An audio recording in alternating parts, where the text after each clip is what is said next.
রাজ্যে ইতিমধ্যে এসআইআর এর কাজ শুরু হতে চলেছে। স্বীকৃত রাজনৈতিক দলগুলির সঙ্গে কথা বলেছে নির্বাচন কমিশন।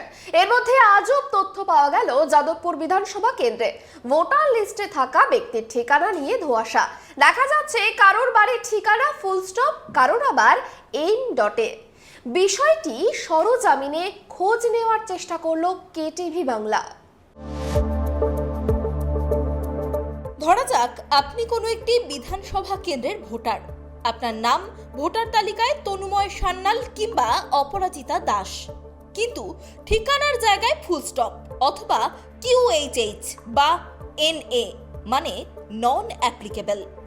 এমনই আজব তথ্য পাওয়া গেল যাদবপুর বিধানসভা কেন্দ্রে।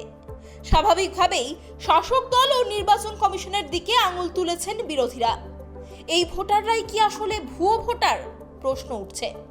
আবার ধরুন যাদবপুর বিধানসভার অন্তর্গত 109 নম্বর ওয়ার্ড, যা জোড়া ব্রিজ থেকে শুরু করে নয়াবাঁধ পর্যন্ত বিশাল এলাকা। সেখানে কারোর ঠিকানা ওয়ার্ড নম্বর 109। বিভিন্ন ওয়ার্ডে যাদবপুরের দুপুর 2টোর পর 3টের পর ভুয়ো ভোটাররা ডেড ভোটারদের ভোটার কার্ড নিয়ে ঢুকে দিনের পর দিন ভোট দিয়ে ভোটার প্রক্রিয়াটাকে পলিউট করে ভোটের রেজাল্টটাকে পর্যন্ত পলিউট করে দিচ্ছে। তার সবথেকে বড় উদাহরণ আপনারা যদি ভোটার লিস্ট দেখেন, প্রচুর মৃত ভোটার, তার ডকুমেন্ট আপনাদেরকে আমরা দিয়ে দেবো। এর বাইরে এমনও ভোটার আছে যাদবপুরের ভোটার লিস্টে যাদের বাড়ির অ্যাড্রেস ফুল স্টপ দিয়ে, আবার কারের বাড়ির অ্যাড্রেসে লেখা না।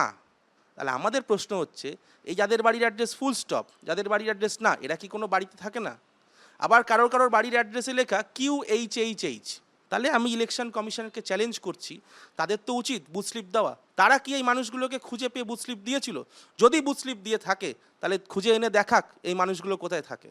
আর যদি বুথ স্লিপ দিতে না পারে তাহলে আমাদের কোয়েশ্চেন, 24 সালের মার্চ এপ্রিল মাসে ভোট হয়ে গেছে, এসআইআর এর কথা এখন 25 সালে এসে অগাস্ট সেপ্টেম্বর থেকে শুরু হয়েছে, তাহলে 24 সালের মার্চ এপ্রিলের পর থেকে 25-এর মার্চ এপ্রিলগুলো বিএলওরা কি করছিল? এই অভিযোগ অবশ্য মানতে রাজি নন ওই এলাকার তৃণমূল কর্মীরা। বরং তাদের পাল্টা বক্তব্য, তারাও চান স্বচ্ছ ভোটার তালিকা। আমাদের একটাই কথা, নির্বাচন কমিশন স্বচ্ছভাবে ভোটার লিস্ট মূল্যায়ন করে যদি নাম বাদ দেওয়ার থাকে দিক, আমাদের তাতে কোনো অসুবিধা নেই। কারণ স্বচ্ছ ভোটাররা যেন, ন্যায্য ভোটাররা যেন ভোট দিতে পারে, এবং এই বিষয়ে আমরা নির্বাচন কমিশনের সঙ্গে সব রকম সহায়তা করব। প্রশ্ন রয়েছে, ভোটার তালিকার তথ্যও রয়েছে, যুক্তি পাল্টা ব্যাখ্যাও আছে, কিন্তু এরা যদি ভুয়ো ভোটার হন তবে কি আদেও কমিশন এদেরকে খুঁজে খুঁজে ভোটার তালিকা থেকে বাদ দিতে পারবে? কারণ অনেকেরই বক্তব্য, শুধু যাদবপুর বিধানসভায় নয়, রাজ্যের বিভিন্ন বিধানসভার ভোটার তালিকায় রয়েছে এই কিম্ভূত কিমাকার ঠিকানাওয়ালা ভোটার। ক্যামেরায় বরুণ ভান্ডারীর সঙ্গে ত্রয়ন চক্রবর্তীর রিপোর্ট, কেটিভি বাংলা।